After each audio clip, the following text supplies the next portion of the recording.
truck currently has vacuum brakes on it, and these GMT 400s are known for kind of having squishy brakes. So if you want to do a Hydroboost swap, I totally understand. It's actually necessary for me to change the master cylinder in my setup as well, because I have discs on all four corners now that are all different from the factory setup. So we're going to go over how to change the vacuum to a Hydroboost setup, going over the new master cylinder, some hard line bending, an adjustable proportioning valve, and getting it all tied in together into the system. An overview of what we're working with is I've got bigger discs up front. So these are off a 2019 Silverado, and the calipers from a 2005 Ram 1500. It has a bracket that I machined to mate to the knuckle. So I've got bigger pistons in the front than the factory.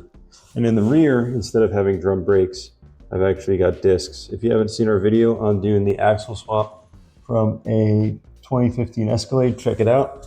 So basically, I've got to change the master cylinder and proportioning / combination valve setup so that this all works cohesively. So we'll check that out. So the disassembly procedure is going to be pretty simple. I'm just going to go ahead and pull off the two lines off the master cylinder, unbolt it from the booster, and remove the factory master. Then you got to go on the inside of the truck on the firewall and remove the 4 bolts that hold on the vacuum booster. And then that'll leave the vacuum hose here.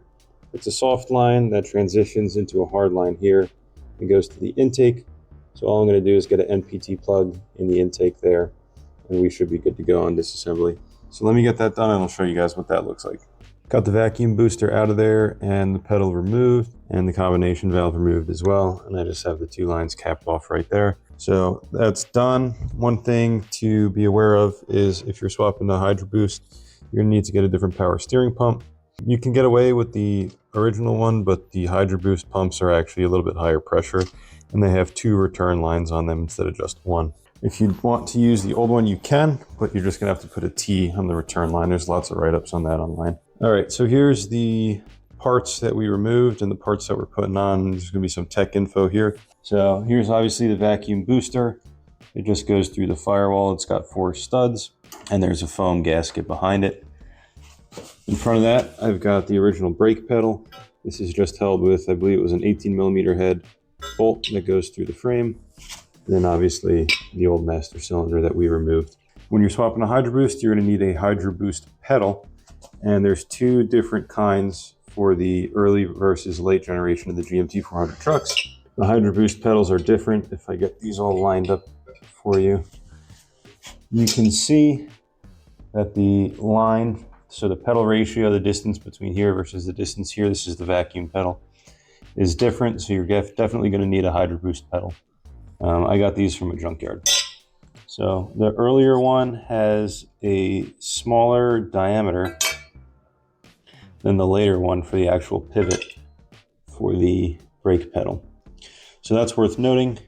Additionally, on the vacuum pedal, it just had like this little foam spacer, I guess, to stop rattle, and the clips.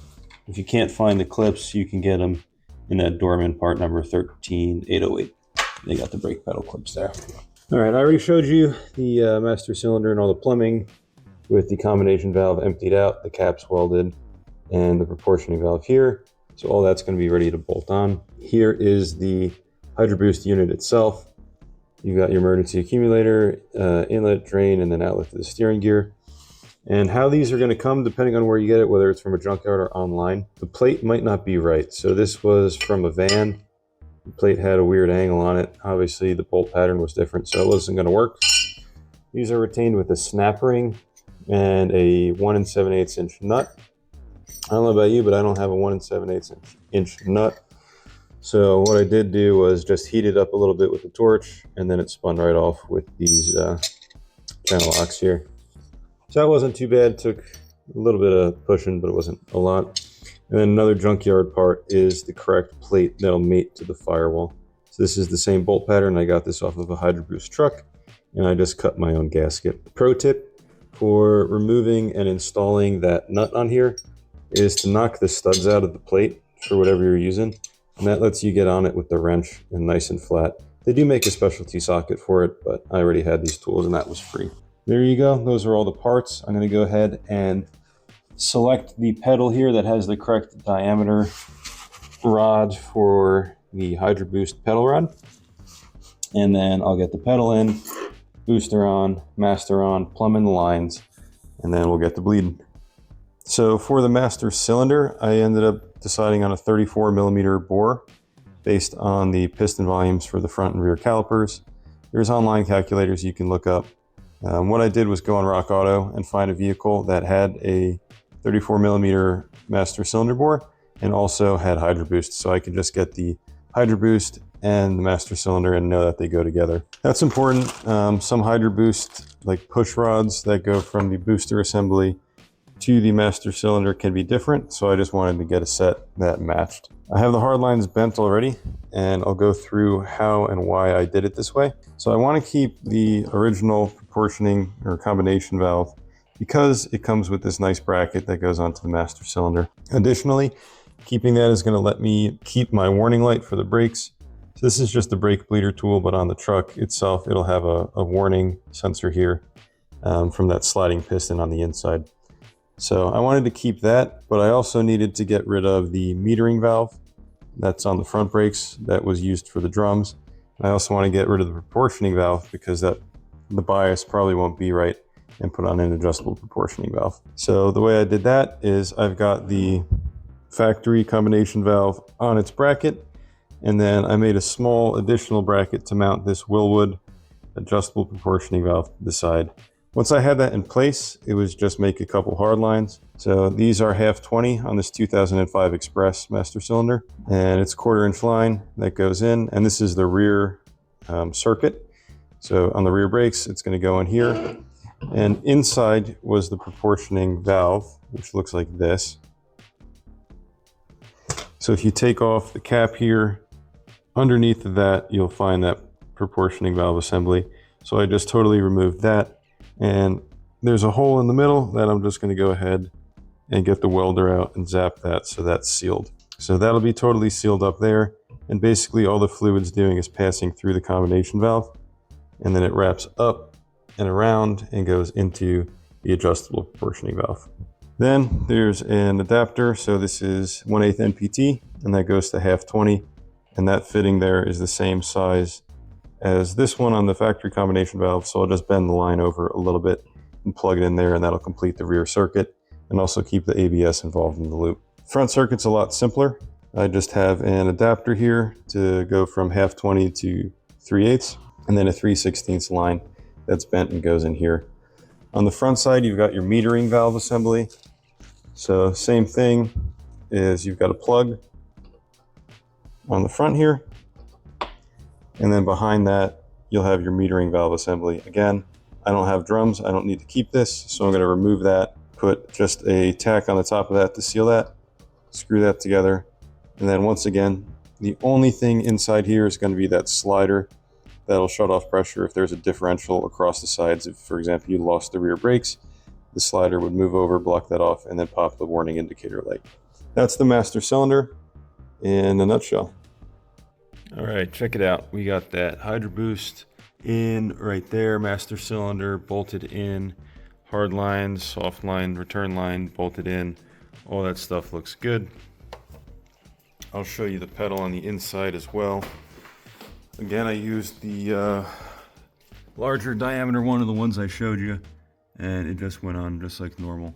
And brake light switch went right on, and all that stuff is working as you would expect it to. As far as the hard lines go, they're all in place. I got the cables are kind of in the way here. You can see that adjustable proportioning valve and the OEM line going to the bottom of that. And we'll talk about tuning this proportioning in a second here. First things first, we'll talk about bleeding the system. So a lot of guys have problems bleeding this big Kelsey Hayes 4WAL module. There is a tool and procedure that you need to have or make in order to make your life easier. I had no problems bleeding it, and I'll walk you through how I did that. So first, obviously start with a bench bleed on your master cylinder. And because these lines were totally dry, and after I welded the caps and basically gutted the original combination valve, that was full of air, I just went fitting by fitting. So I loosened this fitting, would have somebody pump the pedal so fluid came out, go to the fitting on the bottom of it, and basically just go line by line all the way up until here, which was theoretically still, you know, fluid inside the booster. And I did that for the front and rear circuits just to make sure that I got as much air as possible before I started bleeding this, because again, I had heard it could be a pain to do. So I'll take you over to the bench and talk about the tool that you need. So here's the same booster, just the dirtier version of it. You got 4 ports, and those are your inlets and outlets. You got 2 bleeders here and here. There's these 2 valves on the bottom. And then on the side of the unit, right there, is, I think they call it the internal bleeder valve. Regardless, there's stuff published on this, on the process. But the special tool you need, it's like $40. It's a metal clamp that goes on here and holds this in place and stops it from popping out when you're bleeding. I don't want to pay $40 for it, so I just 3D printed this guy here. And as you can see, it slides on there. And if I get you on the side, you just take it down, and so you get a little bit of preload on that part that's sticking out. This part here, you just get a little bit of preload. There's a published value, I think it's like 20 thou of preload on it. And then once you have that in place on the truck, you can loosen both sides. Again, if you were doing this on your truck, you'd make both of these, and we'll make a file and add that to our website so you guys could get that. Loosen both of these, and then you're good to just loosen these, boom boom, and you could bleed it internally. And then once you're done bleeding it internally, you can go around all 4 corners and then bleed it like normal from there. I left these on, bled these, went around all 4 corners, and then started the whole process over again. So back up to here, all 4 corners. I did that 2 or 3 times just to make sure that there was no air inside of the ABS module, and it worked out totally great. So no issues there. Again, use those tools if you want them. They're pretty good. As far as bleeding the Hydroboost assembly, you're going to want to make sure that your reservoir is full, and then go take it from lock to lock a bunch of times. That'll work fluid through the whole return system all the way through. Press on the brake pedal for some of it. Don't press on it for some of it. Just go through several times, then start the car with the front end in the air still. Go from lock to lock, get fluid through that. And you might still have a little bit of pump whine from air bubbles being left in there. Mine whined for a couple miles, but ultimately it all worked out. All right, once you got your brakes bled, everything's good, you got a good pedal, take it for a little test drive, make sure everything's good. And now we got to set the adjustable proportioning valve. Easy process. I like to set it mid-range in the adjustment area, pull the ABS fuse, and then find a gravel dirt road. And what you're going to do is accelerate to a moderate speed, slam on the brakes, and then keep doing that and adjusting the proportioning valve until you get the rear brakes to lock up first, and then back it off a good amount, full 360 on the knob or whatever you think is safe.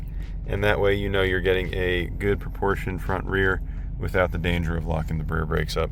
So I'm going to do that a couple times now, and you can see we got the light on there. Obviously you can't do this if the ABS is on, it'll interfere with the results. So pull the ABS fuse and take a couple laps, and that's what we're going to do now. All right, taking a couple passes, still got the fronts locking up. So we'll go ahead and give her a couple more turns here, and then keep rinsing and repeating.